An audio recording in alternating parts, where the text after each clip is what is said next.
نحمده ونصلی علی رسولہ الکریم اما بعد۔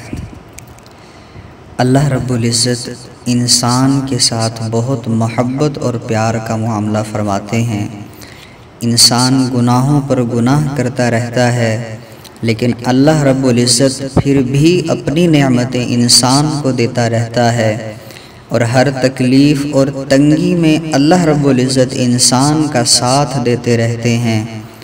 اور جب یہ گناہگار انسان لوٹ کر اللہ کی طرف آتا ہے، اللہ رب العزت اپنے دروازوں کو بند نہیں کرتا ہے، بلکہ اللہ رب العزت ہمیشہ اپنے دروازوں کو کھلا رکھتا ہے۔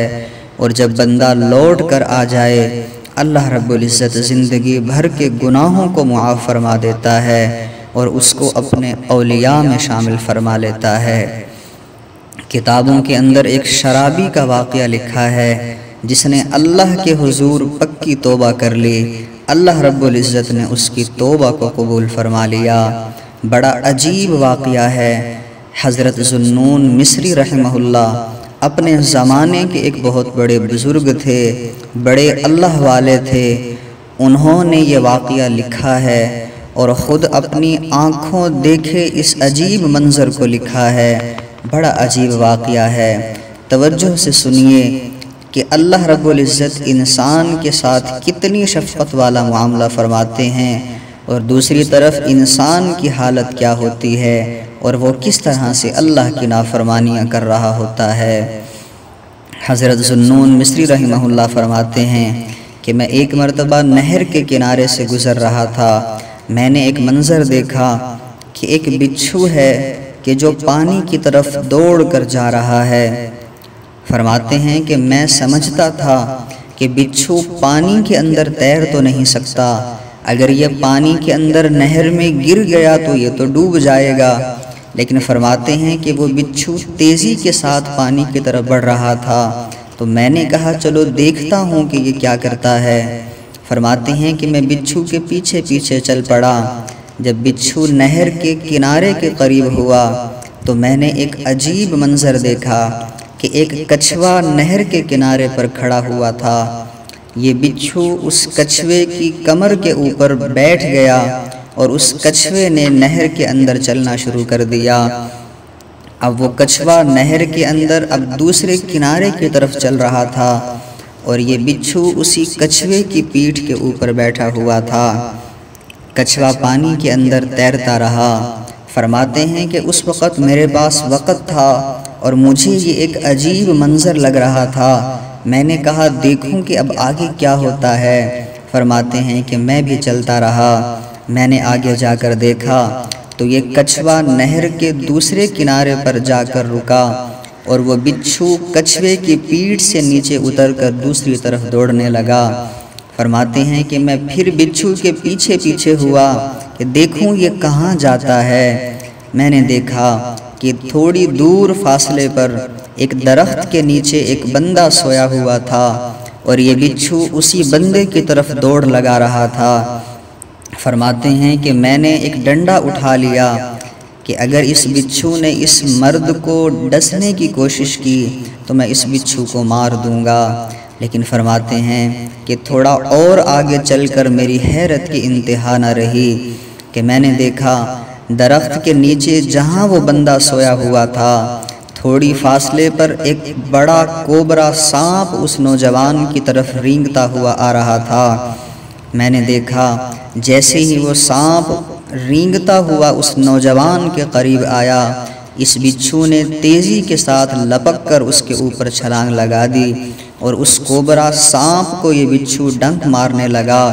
یہ بچھو اتنا زہریلا تھا کہ وہ کوبرا سانپ اس کے زہر کو، اس کے ڈنک کو برداشت نہ کر سکا۔ وہیں لوٹ پوٹ ہونے لگا۔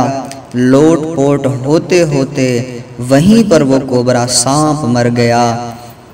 جب وہ سانپ مر گیا تو یہ بچھو وہاں سے فوراً واپس ہوا، اور نہر کے کنارے پر جہاں اس کو کچھوے نے چھوڑا تھا وہیں پر کچھوا اس بچھو کا انتظار کر رہا تھا۔ یہ بچھو اسی طرح اس کچھوے کی پیٹھ کے اوپر سوار ہوا۔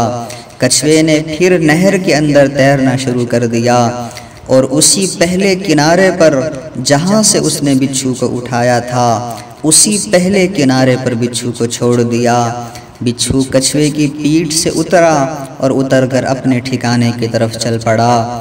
فرماتے ہیں کہ یہ واقعہ، یہ منظر میرے لیے بڑا عجیب تھا۔ میرے دل میں یہ بات آئی کہ اس درخت کے نیچے سونے والا ضرور کوئی اللہ کا ولی ہوگا کہ جس کی حفاظت کے لیے اللہ نے کیسا عجیب انتظام فرمایا ہے کہ جو بچھو نہر کے اندر تیر نہیں سکتا ہے، اللہ نے اس کے لیے ایک کچھوے کا انتظام کیا جو اس بچھو کے لیے سواری بنا، اس کو لے کر نہر کے ایک کنارے سے دوسری طرف آیا اور اس کے انتظار میں بھی کھڑا رہا۔ دوسری طرف سے جو سانپ اس نوجوان کو ڈسنے آ رہا تھا، اس بچھو نے سیدھا جا کر اس سانپ کو ڈسا تاکہ یہ سانپ اس نوجوان کو کوئی نقصان نہ پہنچا سکے۔ اس سانپ کو ختم کر کے یہ بچھو پھر واپس آیا۔ یہ کیسا اللہ نے عجیب انتظام کیا۔ تو میں نے سوچا کہ یہ جو بہت بڑا اللہ والا سویا ہوا ہے، اس کے پاس جا کر اپنے لیے دعا کرواتا ہوں۔ وہ فرماتے ہیں کہ جب میں اس نوجوان کے قریب آیا تو حیرت کی مزید انتہا نہ رہی کہ وہ کوئی بڑا اللہ والا نہیں تھا، بلکہ وہ تو شرابی تھا جس کے منہ سے شراب کی بدبو آ رہی تھی۔ فرماتے ہیں کہ میں نے اس نوجوان کو اٹھایا، بڑی دیر سے بڑی مشقت کے بعد وہ جاگا اور میں نے اس کو یہ سارا واقعہ سنایا کہ اللہ رب العزت تو تیری حفاظت کے لیے کیسا انتظام چلا رہے ہیں۔ اللہ نے خاص تیرے ہی لیے سارا نظام بنایا اور تجھے سانپ سے اللہ رب العزت نے کیسے ایک بچھو کے ذریعے سے بچایا ہے۔ اللہ تو تجھ سے اتنی محبت کرتا ہے اور تو اللہ کی نافرمانیاں کر رہا ہے۔ فرماتے ہیں کہ اس شرابی نے جب میری بات سنی اور سانپ کو بھی قریب مرے ہوئے دیکھا، اب اس کو احساس ہوا کہ واقعتاً میں تو اللہ کی نافرمانی کرتا رہا اور اس شراب کے نشے کے اندر دھت ہو کر سویا ہوا تھا، لیکن میرا پروردگار وہ تو جاگ جاگ کر میری حفاظت کر رہا تھا۔ چنانچہ اسی وقت اس شرابی نے توبہ کی کہ آج کے بعد میں اللہ کی نافرمانی نہیں کروں گا۔ جو اللہ مجھ پر اتنا مہربان ہے، میں گناہ کر کر کے اس اللہ کو مزید کیوں ناراض کر دوں۔ میں آج اپنے گناہوں سے پکی سچی توبہ کرتا ہوں اور کبھی اللہ کی نافرمانی نہیں کروں گا۔ وہ نوجوان اللہ کے حضور پکا توبہ طائب ہو گیا اور اللہ رب العزت کی فرما برداری میں، نیکی تقوی میں اس نوجوان نے اپنی زندگی گزارنا شروع کر دی۔ یہ اللہ رب العزت کی مہربانی تھی۔ اللہ رب العزت نے اس نوجوان کی زندگی کو بدلنا تھا اور یہ ایک واقعے کو اللہ رب العزت نے بہانہ بنا کر اس شرابی کی حفاظت بھی کر دی اور اللہ رب العزت نے اس کی توبہ کو بھی قبول فرما لیا۔ ہمیں بھی چاہیے ہم بھی اللہ رب العزت کے سامنے اپنے گناہوں کی معافی مانگتے رہا کریں تاکہ اللہ رب العزت ہمارے بھی گناہوں کو معاف فرما دے اور نیکی تقوی کی زندگی اللہ رب العزت ہمیں بھی نصیب فرما دے۔ وآخر دعوانا ان الحمد للہ رب العالمین۔